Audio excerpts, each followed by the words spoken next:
Assalamualaikum warahmatullahi wabarakatuh. Selamat pagi, salam sehat, salam sukses, dan salam bahagia untuk seluruh Sobat SR dan para pemirsa setia channel Sultan Rahmat Detektif Misteri Gaib yang berbahagia.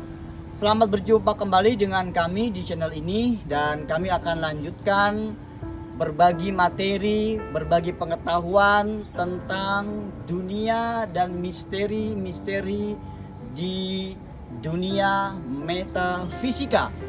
Dan pada kesempatan pagi hari yang berbahagia dan cukup cerah ini, kami akan membahas tentang materi yang ramai dibicarakan masyarakat kita Indonesia.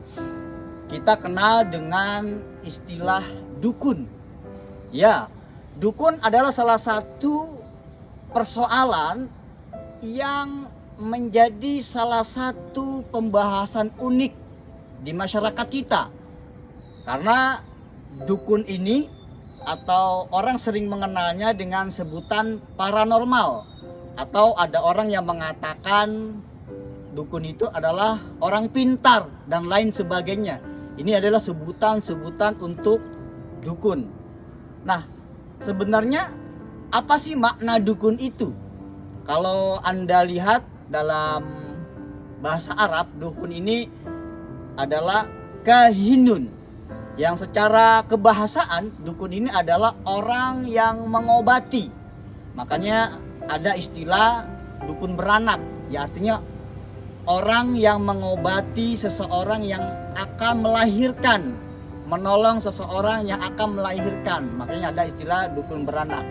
Nah, secara istilah, dukun ini adalah kita lihat dalam salah satu kamus bahasa Arab namanya Lisanul Arab, karangan Al-Imam Ibnu Manzur. Ini memberikan satu takrif, memberikan satu definisi tentang apa sih dukun itu. Karena kami juga harus mempunyai satu wawasan yang luas dalam memaknai dukun. Karena kemungkinan dengan apa yang kami ungkapkan akan banyak ketersinggungan dari orang-orang yang merasa bahwa selama ini mereka melakukan perkara-perkara yang secara tidak langsung ataupun langsung ini dia adalah telah membuka praktek-praktek kedukunan. Nah, dalam kamus bahasa Arab Lisanul Arab yang dinamakan dukun itu atau kahin alladzi yata'atta al-khabar 'anil kainat fi mustaqbaliz zaman wa yadda'i ma'rifatal asrar. Jadi dukun itu adalah orang yang menyampaikan berita-berita tentang apa-apa yang akan terjadi di masa yang akan datang, dan dia mengakui bahwa orang ini mengetahui rahasia-rahasia kegaiban. Sebagai contoh, agar kita dapat memahami definisi dukun ini, contoh ada orang yang memperkirakan, meramalkan nanti di tahun sekian-sekian akan terjadi kiamat, di tahun-tahun sekian akan terjadi musibah, malapetaka. Nanti di negeri ini akan menjadi seorang pemimpin adalah si X, si A, si B, dan persoalan-persoalan kegaiban yang lainnya. Nah, kita harus memahami ini dengan baik. Kenapa para dukun, kenapa paranormal, kenapa orang yang disebut sebagai orang pintar, mereka dapat mengetahui tentang persoalan-persoalan kegaiban. Kalau Anda para Sobat SR dan para pemirsa sering mengikuti video yang kami upload, Anda akan dapat mengetahui kenapa para dukun ini mengetahui persoalan-persoalan kegaiban. Jelas karena mereka mendapatkan berita rahasia-rahasia itu dari bangsa jin yang mereka menjadi sekutunya, mereka menjadi budak peliharaannya, dan lain sebagainya. Kita akan kupas lebih jauh lagi tentang persoalan dukun ini setelah berikut ini.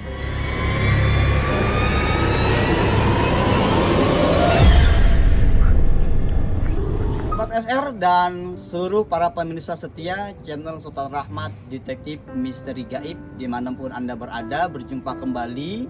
Dan kami akan lanjutkan pembahasan materi tentang dukun. Dan jangan lupa untuk para pemirsa dan para sobat SR untuk like, komen, dan tetap tekan loncengnya agar kita semua tidak ketinggalan dengan materi-materi yang kami sampaikan setiap minggunya. Baik para sobat SR dan para pemirsa, kita akan kembali pembahasan ini dilanjutkan materi tentang dukun. Dari berbagai macam masyarakat atau orang-orang yang datang kepada kami, berjumpa dengan kami, bertemu dengan kami untuk diberikan sebuah solusi, mereka mengakui bahwa mereka pernah datang ke orang pintar, ke dukun, ke paranormal.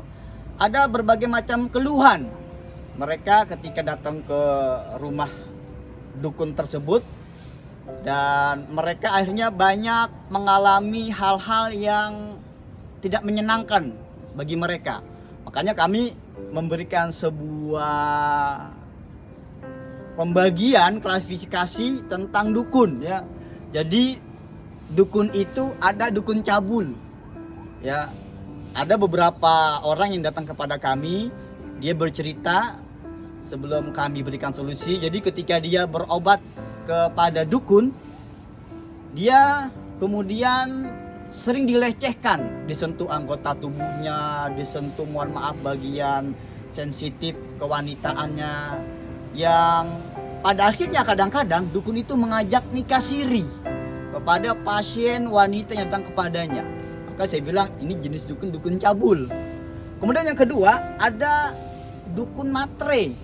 Dukun matre ini biasanya dia akan meminta bayaran yang cukup tinggi dengan pasien yang datang kepadanya. Dan ini kami juga mendapatkan cerita dari orang-orang yang datang kepada kami untuk diberikan atau diminta solusi terhadap persoalan-persoalan metafisika yang dialami pada saat itu.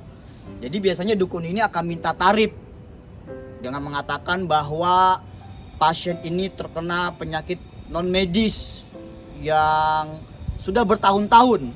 Kemudian dia dukun itu akan berkata, ini adalah harus diberikan perlengkapannya A, B, C, D, sehingga nominalnya sangat fantastis. Ada yang sampai 5 juta, ada yang sampai 10 juta dan lain sebagainya. Kemudian yang ketiga juga ada dukun yang tukang tipu ya, yang mereka menipu pasien-pasien yang datang kepadanya dengan berbagai macam trik-trik yang mereka punya ya. Kadang-kadang diurut dengan minyak, kemudian tiba-tiba keluar paku, keluar beling, keluar rambut, lain sebagainya. Ini adalah penipuan, trik-trik yang dilakukan oleh orang yang memang coba mempelajari persilapan, itu mereka bisa.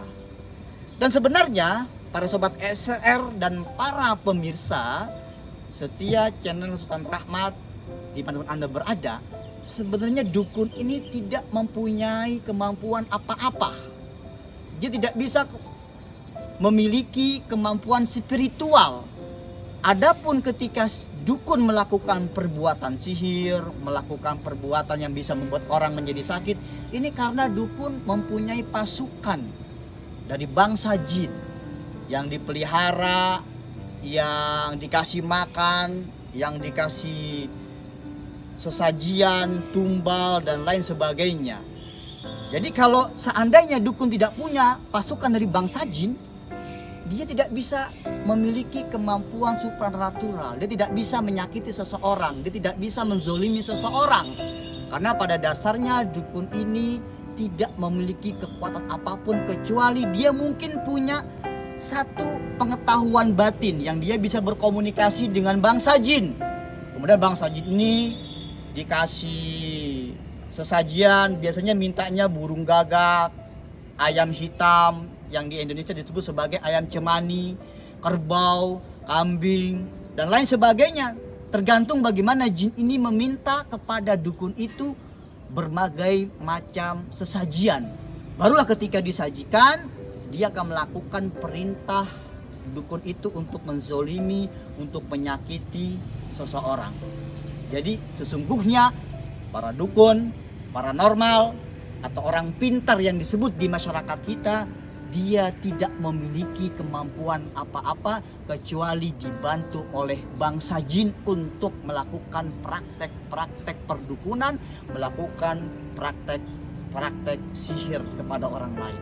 Selamat pagi, selamat beraktivitas, salam sehat, salam sukses, salam bahagia untuk seluruh Sobat SR dan para pemirsa dimanapun Anda berada. Wassalamualaikum warahmatullahi wabarakatuh.